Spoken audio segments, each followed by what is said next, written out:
Fala galera, eu voltei. Vocês sabem por que eu voltei?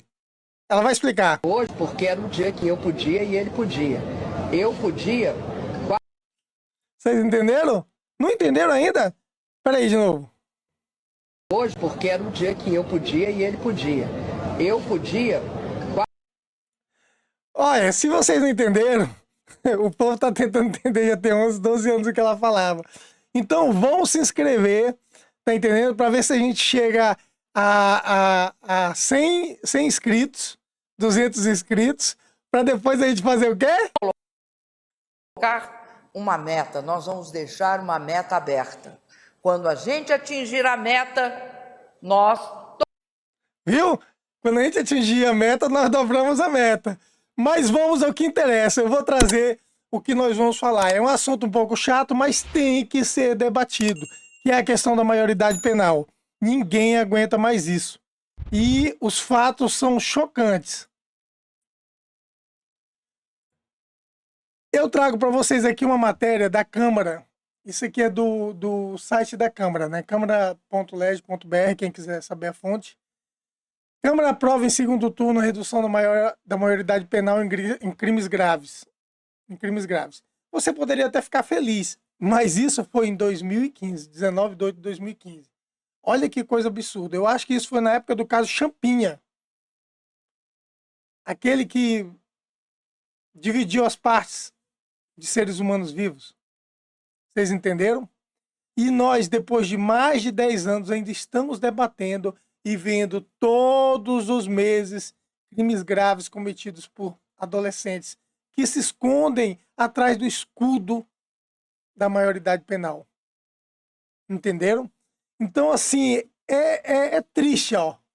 2015, gente. 2015. Ó, o texto aprovado é uma emenda apresentada pelos deputados Rogério Rosso e André Moura, PSC e PSD. Essa emenda exclui a proposta inicialmente rejeitada no plenário. Os crimes de tráfico de drogas, tortura e terrorismo. Ou seja, eles não podem ser, mesmo nesta atual conjuntura do que eles aprovaram, exclui tráfico de drogas, tortura e terrorismo. Ou seja, eles podem fazer tudo isso que nada vai acontecer com eles. É inacreditável, tá entendendo? Os deputados favoráveis ao texto defenderam a PEC da maioridade penal amparados em uma pesquisa que indica o aval de 87% da população brasileira à proposta. Eu diria que isso é muito maior nos dias de hoje. Muito maior. Pode ter certeza. E aí, quando eu digo, olha quem foi que votou, eu duvido vocês adivinharem, eu duvido vocês adivinharem, eu dou um prêmio, tá entendendo? Se vocês adivinharem quem votou contra essa proposta. Quem? Raimundo Nonato, não. Todos os deputados de esquerda. E eu vou mostrar isso para vocês. Olha aqui, ó. A votação teve uma aprovação de 303 deputados, não 184. Se abstiveram três deputados no caso. É um absurdo, né? Você vê a pessoa se abster.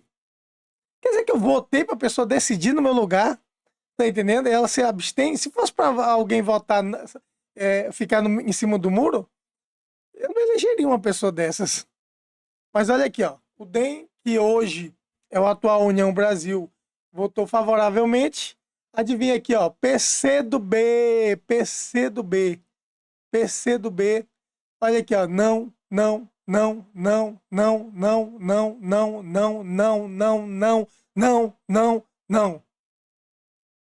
PCdoB, Partido Comunista do Brasil.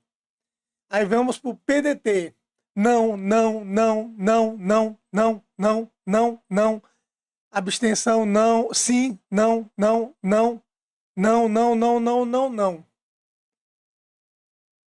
Aí partidos que não existem mais, né, como o PEN, o PHS, que era o Partido da Abelha. PMDB votou sim e 2 deputados, 4, não, teve uma grande parcela que votou não. Metade sim, metade não, do PMDB. PMDB, para quem não sabe, é um partido de centro-esquerda, era que fazia a posição da esquerda na época da ditadura. Da ditadura. Entendeu? Era a esquerda permitida, vamos dizer assim. Nós vamos para o PP, um partido progressista, que ainda existe. Favoravelmente, sim. Só um voto não. Aí o PPS de esquerda, um sim aí. Não, não, não, não, não, não, não, não. Sim, não, não, não, sim. O PPS virou Solidariedade, salvo engano. Aí o PR, Partido da República, que virou, salvo engano, virou o PL, ou Republicanos, não lembro. Aí veio o PRB e tal. Aí quando vamos para o PSB, olha aqui, ó, o PSB que tinha uma grande bancada. Não, não, não, não, não, não, não. Tem alguns sims, uns 7, 8 sims, mas majoritariamente não. Então, PSD, sim. PSD ainda existe. PSDB, sim. Teve alguns nãos, mas sim também. Agora vamos para o PT. Olha para surpresa zero de ninguém. Não, não, não. Olha o tanto de gente. Ó. Deputados famosos aqui, Carlos Zaratini, para citar Érica Cocai, né? Helder Salomão, vamos ver outros aqui. Luiz Couto, Nilton Tauto, Cibá Machado, olha aí. Esse não foi reeleito, não. Vicentinho, não. Você tá entendendo? Zé Carlos, Maranhão, não. Zé Geraldo, Pará, não. Zeca Dirceu, né? Que é o filho de José Dirceu, não. PTB, aí, por incrível que pareça, sim, que era o partido do Roberto Jefferson. Sim. Então, assim, você vê que a esquerda é fechada com crime, com defender. Eles falam que eles repudiam a violência contra as mulheres, que eles repudiam isso, mas é tudo jogo de cena. Na hora de votar, eles votam não, gente. Então, quando você for escolher seu candidato, escolha melhor, por favor. Olha aqui, ó. Isso é um dado aqui do dia 10 de março. E é um portal de esquerda, que é o DCM, trazendo estupros cometidos por adolescentes dobram em 6 anos. Entenda. Aí eu trouxe aqui, ó, nos últimos 6 anos, o Brasil registrou um aumento alarmante do número de processos relacionados a atos infracionais análogos ao estupro de vulnerável cometidos por menores de 18 anos. Um levantamento realizado pelo UOL, com base em dados do Conselho Nacional de Justiça, CNJ, revela que novas ações judiciais mais que dobraram entre 2020 e 2025. O número de registros saltou de 784 em 2020 para 1.704. Isso só de, tá entendendo? De violência. Né? Esse tipo de violência que você sabe. Então, por outro lado, os processos que envolvem estupro não o comum, cometidos por menores de idade, não apresentaram mudanças. Entendeu? Que são outros crimes, no caso. Então, isso é só alguns dados. Esses são os dados só dessa violência, desse tipo de violência.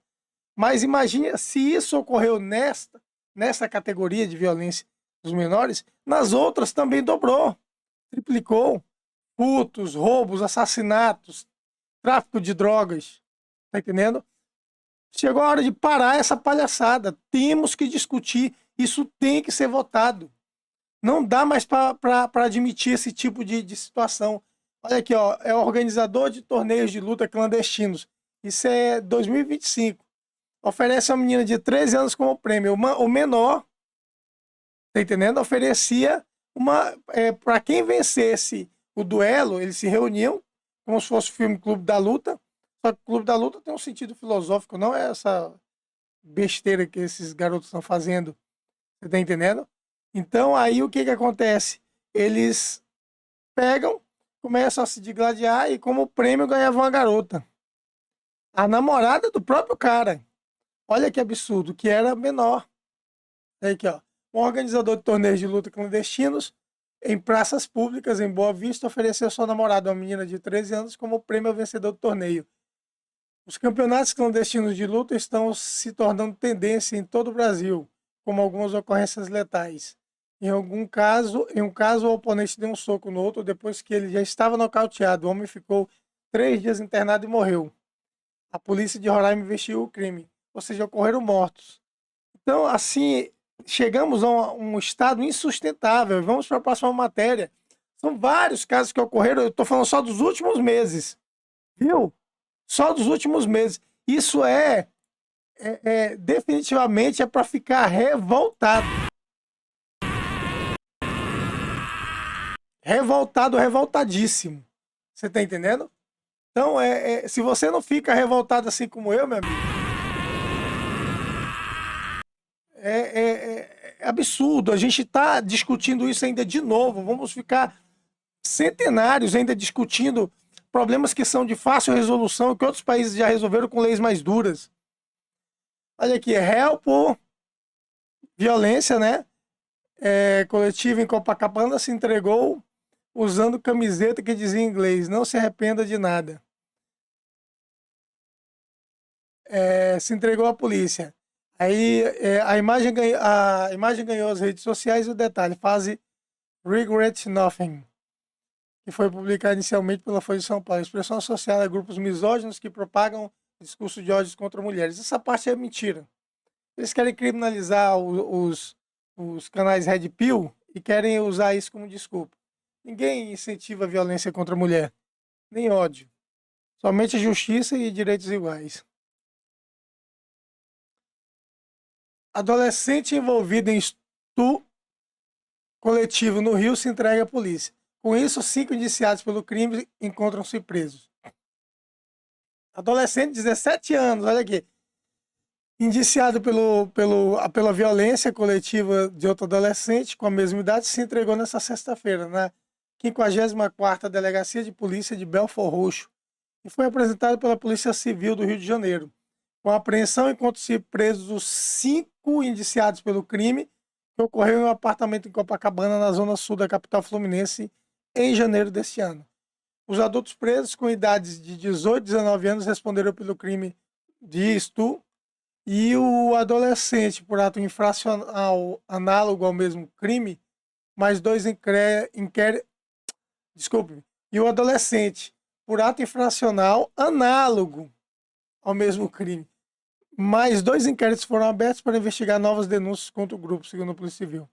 Ao tomar conhecimento do caso pela mídia e vendo o resultado do trabalho da polícia, outras vítimas se sentiram encorajadas e procuraram a delegacia para denunciar outros crimes vinculados aos envolvidos, diz texto divulgado pela corporação.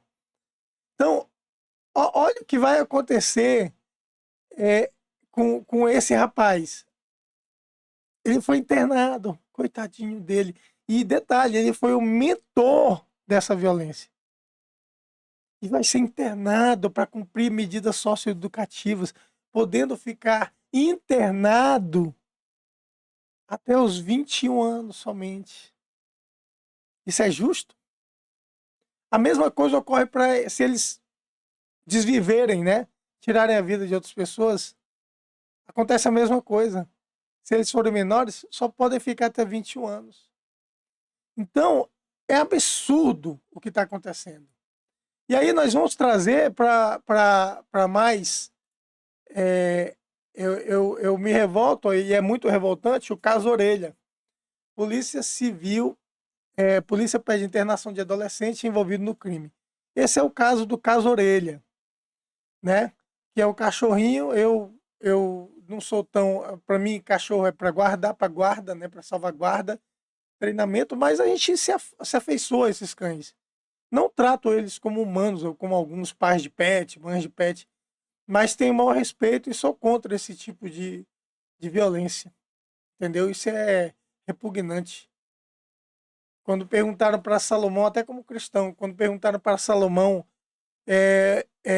o que ele diria com relação a como deveríamos tratar os animais, ele dizia com respeito. Então, e Salomão era um homem reconhecidamente sábio, né? Orelha. Segundo a Polícia Civil, um adolescente envolvido com a morte de Orelha, cão que era cuidado pela comunidade local, teve pedido internação, além Diz 3 adultos parentes dos agressores foram indiciados por coação à testemunha. Os caras estão errados, em vez de educar os merdas dos filhos, o que eles fazem? Passar a mão na cabeça. Hoje é um cão, amanhã pode ser um ser humano. E aí eles vão continuar passando a mão na cabeça. Gente, a gente cria o filho para o mundo. Eu tenho uma filha, eu crio minha filha para o mundo e para respeito dos outros. Não para passar a mão na cabeça dela. Nunca fui disso. Quando minha filha chegava dizendo, a coleguinha me bateu. Eu disse, minha filha, se ela tá te batendo, então não brinque com ela. Do contrário, não reclame. Ela chegava no outro dia, mas é porque você não tem vergonha na sua cara, porque se você tivesse, você não tava brincando com ela se ela te bateu, entendeu? Então, a gente tem que criar os filhos para se adaptarem ao mundo e respeitar as regras. Não é o caso desses pais, aparentemente. Olha, após a análise do corpo de delito, a polícia revelou que na madrugada do dia 4 de janeiro, o Orelhas, da 5,5 Orelha, de cerca de 10 anos de idade, sofreu uma pancada contundente na cabeça, que pode ter sido um chute ou algum objeto rígido, como uma madeira ou uma garrafa. O animal foi levado ainda com vida ao veterinário, mas não resistiu aos ferimentos. E segundo diz, era um cachorro carinhoso, entendeu? Bem cuidado pela comunidade. As autoridades afirmam ter analisado mais de 1.000 horas de imagens das câmeras de segurança da região. Foram ouvidas 24 testemunhos e houve análise de muitas pessoas, de muitas provas. É terrível. Não é comparado com o ser humano, eu não comparo cães com seres humanos, eu acho que não merece toda essa atenção, mas eles merecem dignidade e que os canalhas que fizeram isso, menores e maiores, sejam punidos e apodreçam na cadeia. O menor eu sei que não vai, mas os maiores eu espero que fiquem marcados por isso. Tá entendendo? Para aprender. Pelo menos existe uma justiça. As redes sociais, onde as pessoas ficam marcadas e nós sabemos quem elas são. E agora o último caso, que me deixa revoltado aqui. Ó. Adolescente que atacou escola em Estação agiu sozinho. Estação é a cidade do Rio Grande do Sul. Entendeu? O delegado afirma que jovem de 16 anos agiu sem cúmplice de investigação, destaca a importância de preparação escolar e atenção aos sinais de alerta. O adolescente de 16 anos que cumpre medida, olha só que coitadinho, 16 anos, cumpre medida socioeducativa. Após o ataque à escola municipal, na estação em estação no norte do Rio Grande do Sul, agiu sozinho, concluiu o delegado Jorge Frácaro Pierezan, que conduziu a investigação. O ataque deixou uma criança, Vitor André Gugel Gambirasi, de 9 anos, morta, além de 2 estudantes e uma professora feridas. A perícia realizada em celulares da família apontou que o jovem participava de comunidades online que abordavam o tema ataques, ainda que de forma superficial. Segundo o delegado, a polícia concluiu a investigação na quarta-feira e o caso seria encaminhado ao Ministério Público. Aqui, ó, nos Estados Unidos, quando os jovens se predispõem a cometer esses crimes, porque são loucos, né? No final, eles se desvivem. Mas aqui no Brasil, eles não fazem isso. Sabe por quê? Porque eles sabem que eles vão fazer isso e em breve eles vão estar soltos. E nada vai poder acontecer com eles. Até o registro de criminal é apagado tudo. Mas nós não esquecemos. Nós não podemos esquecer essas pessoas. Por justiça aos anjinhos, das pessoas que eles destruíram as vidas, e aos pais também. Imagina a dor de um pai desses. Então, gente, eu trouxe uma última matéria para vocês ficarem mais revoltados. O que acontece com o menor de idade que é pego cometendo crime? Olha aqui, ó. Isso aqui é a lei. É a lei que os deputados de vocês votam. É a lei que os caras que vocês elegem votam. Segundo o Código Penal brasileiro, quem tem menos de 18 anos é inimputável, ou seja, não pode ser punido. A inimputabilidade ela é dada aos índios também, porque, segundo eles não conheceriam as leis do país e tudo mais, etc. Você está entendendo? Então, eu acho que é absurdo isso. Tecnicamente falando, menor de idade não comete crime, mas sim atos infracionais quanto ao crime. É um ato ilícito definido pela legislação penal. Dessa forma, não existe um crime sem que a legislação não o tenha definido, ou seja, não é crime, é ato infracional. Então, se eles desviverem uma pessoa, você não é crime, é ato infracional. Vocês estão entendendo a gravidade da situação que esse país vive? Já o ato infracional somente pode ser praticado por adolescentes e são fatos comparáveis a contravenções. Ou seja, é a mesma coisa que você contrabandear cigarro. Se ele te desviver, é a mesma coisa que ele está contrabandeando cigarro. Não vai acontecer nada com ele, vai sair pela porta da frente, provavelmente. Em alguns meses ou um ano, no máximo. Né? Aí, o menor de idade pego em flagrante de ato infracional será encaminhado à autoridade policial competente. Havendo repartição policial especializada, tem que ter para atendimento do adolescente em se tratando de ato infracional praticado em coautoria com maior. Prevalecerá a atribuição da repartição especializada, que, após as providências necessárias e conforme o caso, encaminhará ao adulto a repartição policial própria. O menor de idade, apreendido por força de ordem judicial, será encaminhado à autoridade judiciária.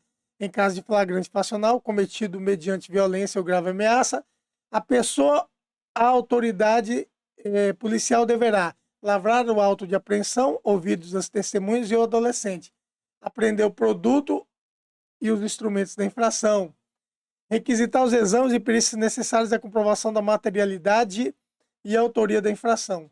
Nas demais hipóteses de flagrante, a lavratura do auto do processo poderá ser substituído por boletim de ocorrência circunstanciada. Comparecendo qualquer dos pais ou responsável, o adolescente será prontamente liberado pela autoridade. Olha isso, gente. Pela autoridade policial, sob o termo de compromisso e responsabilidade de sua apresentação ao representante do Ministério Público, no mesmo dia ou sendo impossível no primeiro dia útil imediato, exceto quando, pela gravidade do ato infracional e sua repercussão social, deve o adolescente permanecer sob internação para garantia da sua segurança pessoal ou manutenção da ordem pública. Puta que pariu! Isso é para cair o cu da bunda, literalmente. É para ficar revoltado com uma coisa dessas. Esse é o país que você vive. Vocês estão entendendo a gravidade disso? Está entendendo? Tem um caso aqui de uma moça que ela traz aqui, que eu queria trazer para vocês aqui. Então, é só disso. Reina no Brasil graças à esquerda. Para quem não sabe, essa semana esse crime aqui chocou, né, a nossa sociedade. Essa mulher, ela foi estuprada na frente da filha de 1 ano. Ela trabalha no circo com a sua família e os bandidos entraram no circo para roubar a família, bateram nos homens, estupraram essa mulher e a polícia começou, né, fazer a busca pelos criminosos e conseguiu achar. E o autor do estupro, que inclusive fez um disparo contra essa mulher, é um menor de 18 anos. A partir daí começou uma negociação com a família para entregar esse criminoso. Eu fico me perguntando que tipo de família que negocia para entregar uma pessoa que comete esse tipo de crime. Deve ser por isso que ele é um bandido.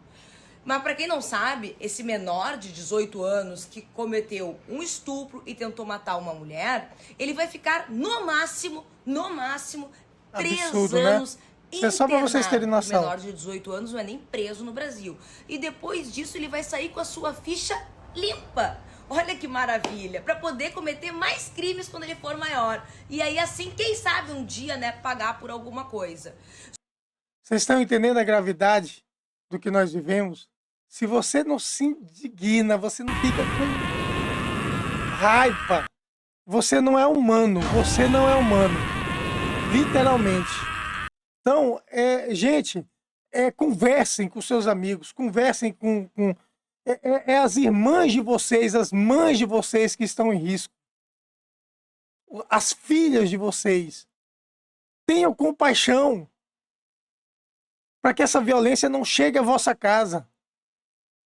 Então, esse é o meu recado. Pensem, discutam bastante sobre isso, mas não deixem que esse assunto morra no esquecimento. Um abraço para vocês e até a próxima.